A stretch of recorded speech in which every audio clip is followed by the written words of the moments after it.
Democracy. Government of the people. Democracy. Government by the people. Yeah. Democracy. Government by the people. The budget is supposed to be public. It's supposed to be released like a public statement. Should it be on the roadside? Are you just supposed to pick it up on the roadside? There has to be a way to get it, and have they gone to those usual ways and asked for it? Exactly, they haven't gotten it. When the budget gets signed, the Minister of Finance is supposed. There is a popular saying that the youth are the future leaders of tomorrow. Does this then assume that society will run itself nicely until young people at some distant point in future take over the reins? The reality is that for Africa to solve its unique socio-economic and political development challenges, the energy, brains, imagination, and talents of young people are absolutely crucial.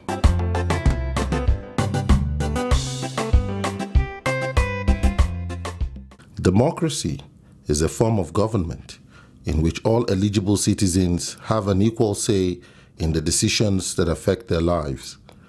Democracy allows eligible citizens to participate equally, either directly or through elected representatives, in the proposal, development, and creation of laws. It encompasses social, economic, and cultural conditions that enable the free and equal practice of political self-determination. Participation in democracy, therefore, embraces the notions of inclusion, ownership, and self-governance. Does the space truly exist for the youth in Africa to play a key role in the democracy of their respective countries, to usher in the transformative changes needed on the continent? Or are the youth relegated to a position of obscurity, an unseen and marginalized factor in terms of national development? Is it inevitable for the youth to exercise leadership without intense social tension among the tasks of successive generations? If today and the future belong to the youth of Africa, what are they doing to claim the leadership role as a right rather than a privilege?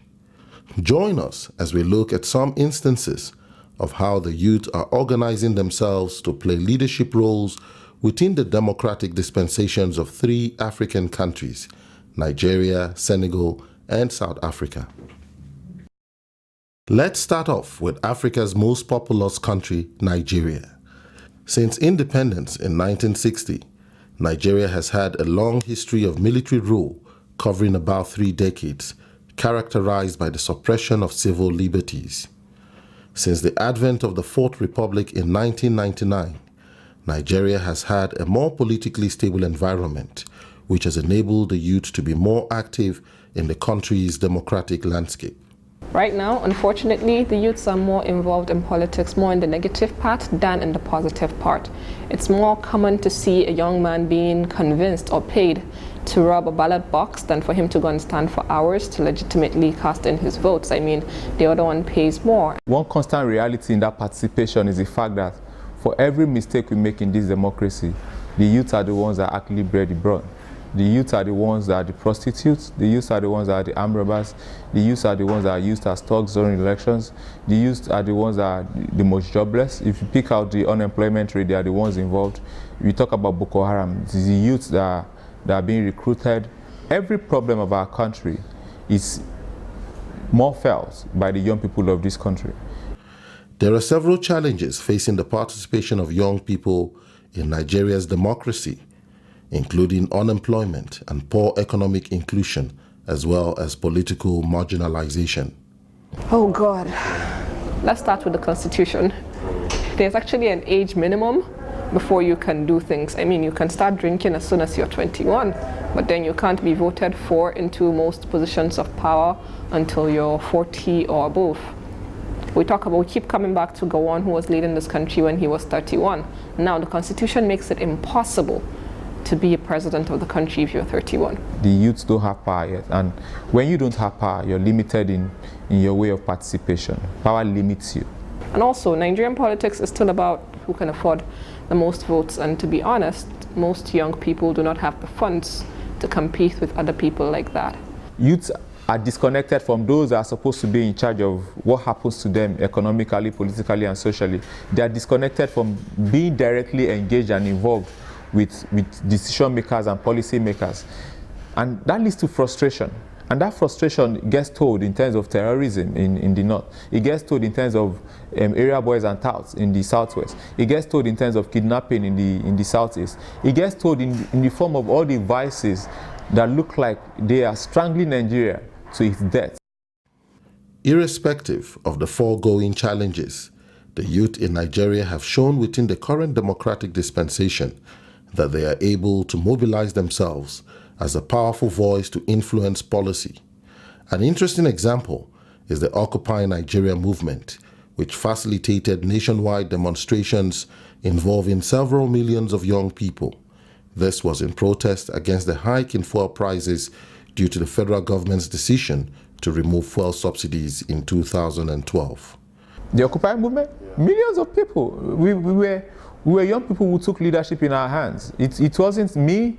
It wasn't the faces that were seen on TV or the big names. It was every young Nigerian, because the strength and success of Occupy Nigeria was that everybody called somebody to say, come out, let's do it. And a lot of these people that did these things, their names will never be known. They may never be celebrated.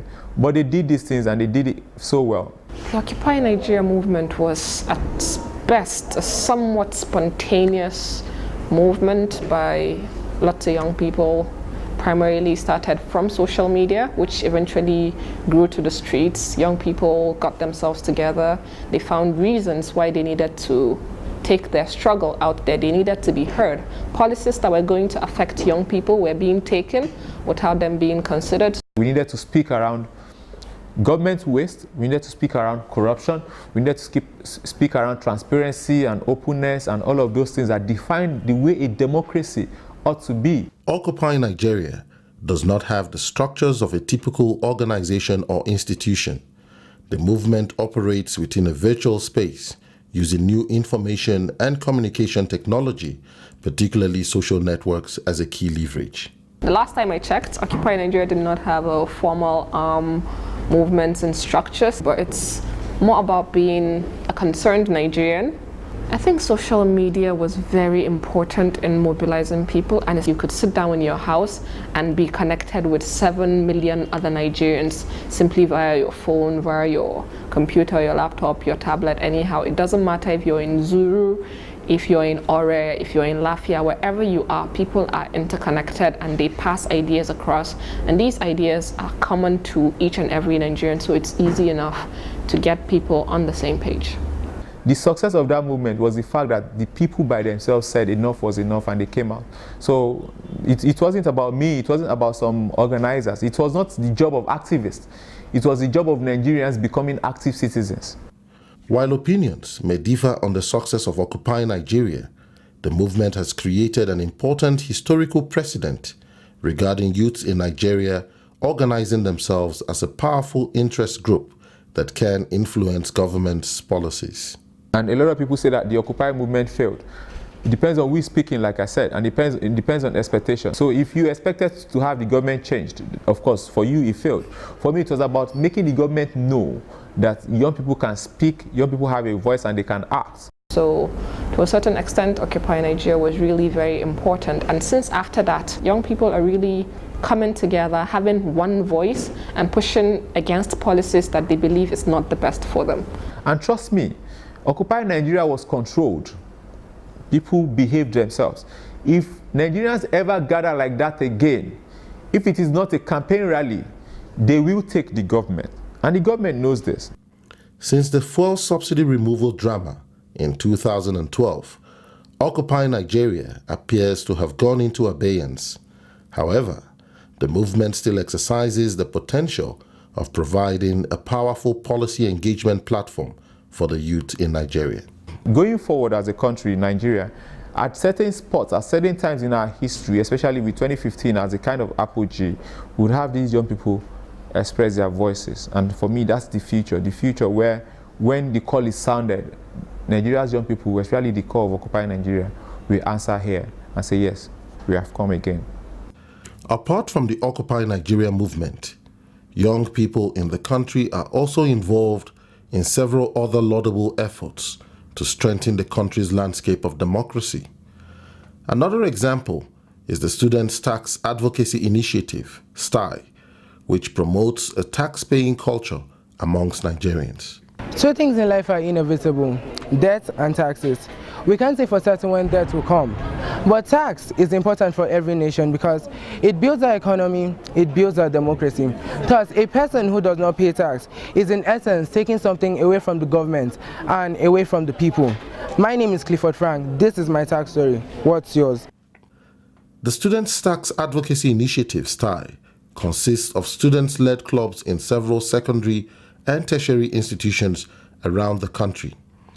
It is a collaboration between the Federal Inland Revenue Service and the Society for Youth Empowerment in Nigeria to educate students on taxation and to enlist them as advocates for tax in their respective communities as well as the larger society. This is based on the recognition that firstly, Nigeria does not have a strong tax-paying practice, and secondly, taxation plays a key role in building a vibrant economy as well as a stronger democracy by providing a pact between the citizens and the state towards socio-economic development and service delivery. From Nigeria, let's move on to Senegal, which is a francophone country on the West African coast. Since independence in 1960, Senegal has enjoyed relative political stability with successful transitions of power from the leadership of Léopold Senghor to Abdou Diouf to Abdoulaye Wade without any incidents of military rule. This is indeed a notable achievement for Senegal when considering the history of military coups within the West African region. The transition of power from Abdoulaye Wade to Macky Sall in 2012 showed the maturity of Senegal's democratic tradition as well as the collective strength and leadership of the youth in the country. In the run-up to the presidential elections, public dissent began mounting in 2011 when Abdoulaye Wade sponsored a bill to have the Senegalese constitution amended, firstly to have a lower threshold of 25% of the votes for the president to be re-elected into office, and secondly, to introduce a clause enabling the president to have a running mate, which many observers believed at the time would pave the way for Abdoulaye Wade to be succeeded by his son. On June 23, 2011, the youths from Mouvement du Ventre Joie and the Yanama movement, in conjunction with youth from the opposing political parties, organized a demonstration in front of the National Assembly to prevent the bill proposed by Abdoulaye Wade from being passed by members of the parliament. The protest was so unprecedented and attracted a massive number of people who collectively demanded that the National Assembly uphold the tenets of the Senegalese constitution. The demonstrations intensified, with notable clashes between the youth and security forces.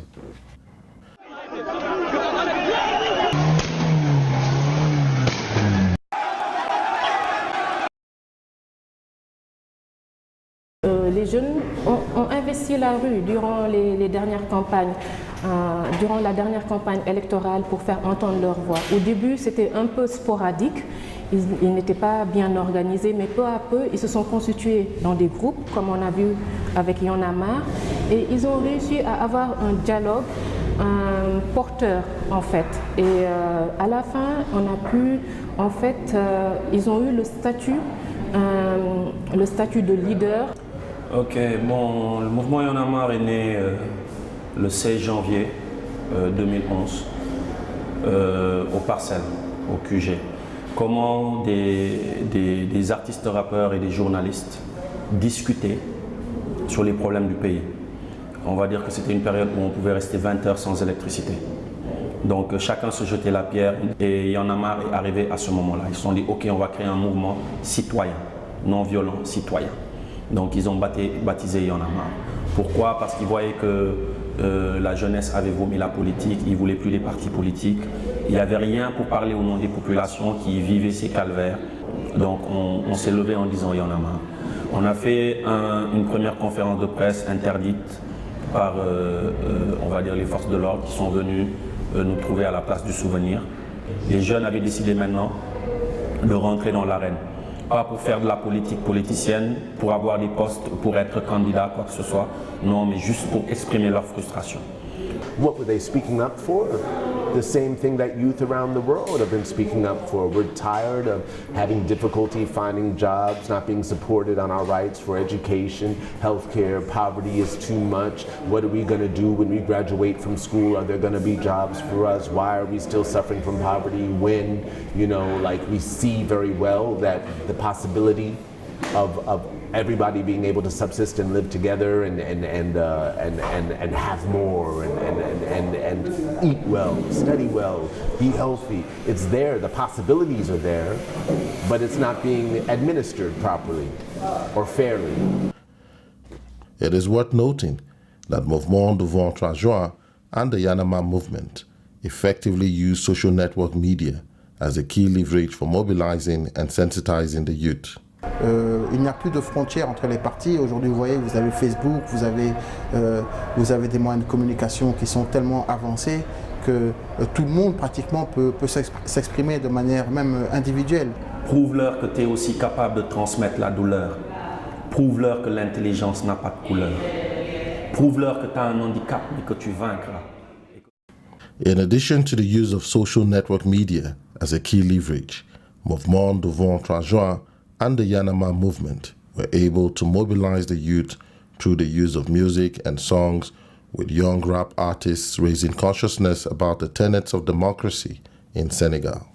Part of the message from Mouvement Devant 3 Juin and the Yanama movement is the concept of the new type of Senegalese aspired to by the youth of Senegal.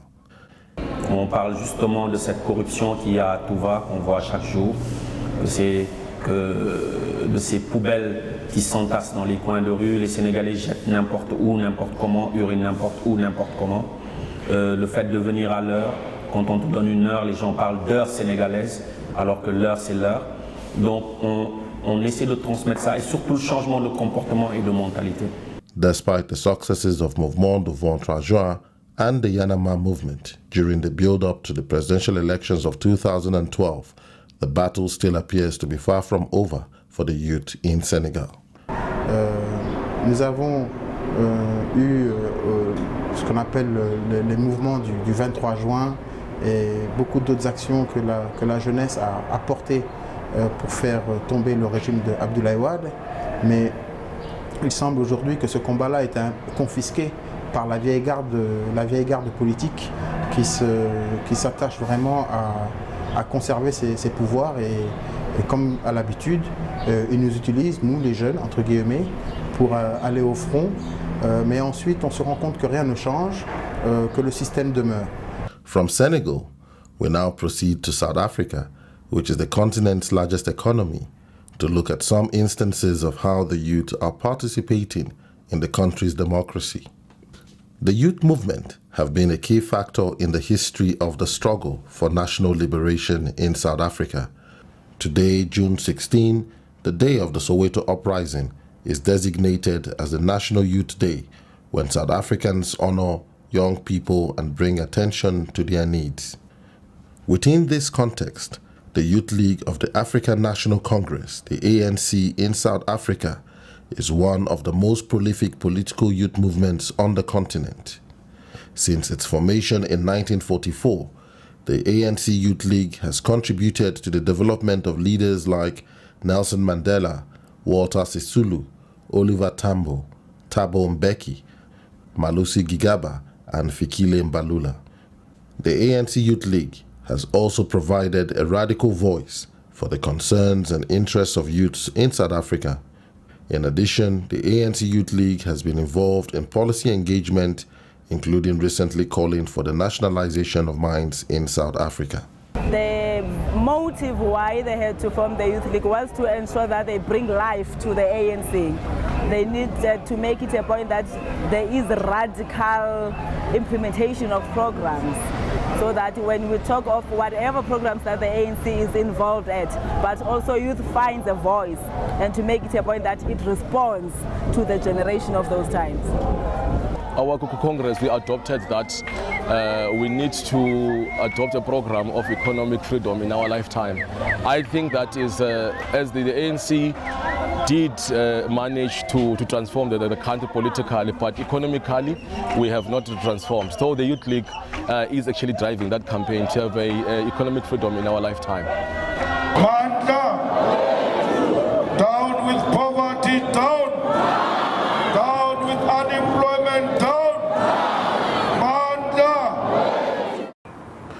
The ANC Youth League had its Congress last year in June here in Johannesburg, and declared economic freedom in our lifetime and called for nationalization of mines and the wealth of the country to be shared amongst all the people living in this country. And therefore, we have now taken over the leadership of that struggle to ensure that the mineral resources of this country benefit the people of this country, particularly the workers who are working very hard in very risky conditions underground, trying to take out these precious minerals. In November 2011, the then ANC Youth League president, Julius Malema, and some of his office bearers were suspended from the ruling party for bringing the party into disrepute. As a result, Julius Malema had to vacate his position. On 17 March 2013, the ANC National Executive disbanded the Youth League's National Executive Committee, a move that was widely seen to be a purging of office bearers from a rival faction within the party. Challenges that you are faced currently are the social ills that you are facing as the youth, whereby you find that we tend to undermine what democracy means, or our role as young people. We cannot differentiate between vibrancy and discipline. One of the myths about the ANC Youth League since 1990, when the ANC became a legal organization again, is that it's been an immensely powerful organization. It hasn't been a powerful organization. What has happened is that young people have energy, young people have enthusiasm, and where senior politicians, older politicians have managed to get the support of the Youth League, they then get very enthusiastic support. But that doesn't mean the Youth League has been taking the decisions. And Julius Malema and the people who were in the leadership with him are no exception. They were in effect doing the bidding of a senior faction in the ANC. And that is why we heard a great deal of myth about how Julius Malema had support from poor people and support from unemployed young people and so on. All of this has now turned out to not be true, as some of us said, because really the reason he was in the job was not because he had the support of many young people. He was in the job because he had the support of senior politicians.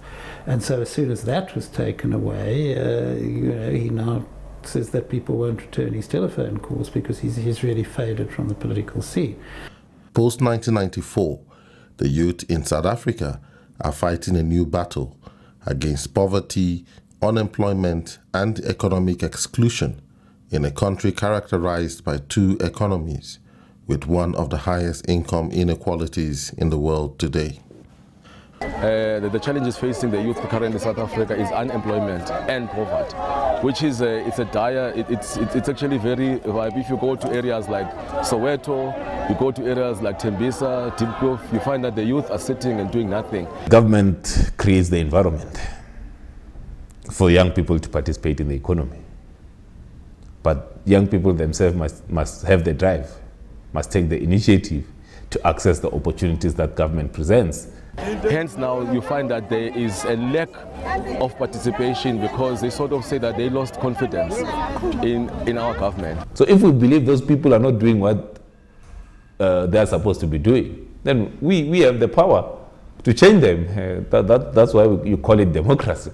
If someone is not doing something that you like, and change it to someone who can do it. If the government is not doing anything for you as a young person, why do you keep returning the same government to govern you? Change it, try something new. Looking at our case studies from Nigeria, Senegal, and South Africa, we can discern the following issues about youth and democracy in Africa. Firstly, many young people in Africa are concerned about the dividends of democracy, particularly having a responsible and accountable government that fosters socio-economic development, provides good service delivery and social amenities, as well as ensures an enabling environment for the self-actualization of its youthful population. Secondly, unemployment and economic exclusion are general challenges that impact on the quality of youth participation in democracy on the continent. It is also apparent that while the youth are usually at the forefront of most civil uprisings, they appear to be relegated to the background afterwards. In addition, there is the need for the development of transformative youth leadership that is able to talk the talk and walk the talk.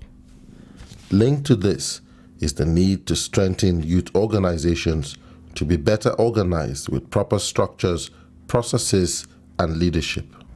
Furthermore, our youth need to find a space within the democratic landscape of their respective countries. In some instances, they have to negotiate and sometimes fight with the previous generation for this space. It is important to note that when the youth face long-term entrenched isolation from democratic and economic processes, the state leaves itself vulnerable to instability, social unrest, and in the most extreme case, total collapse of the state. Clearly, the advent of new information and communication technology, including social networks, provide massive opportunities for the youth to organize themselves as powerful interest groups. It is, however, important to strengthen the solidarity linkages amongst the youth on the continent and mainstream the special needs of marginalized and informal youth groups.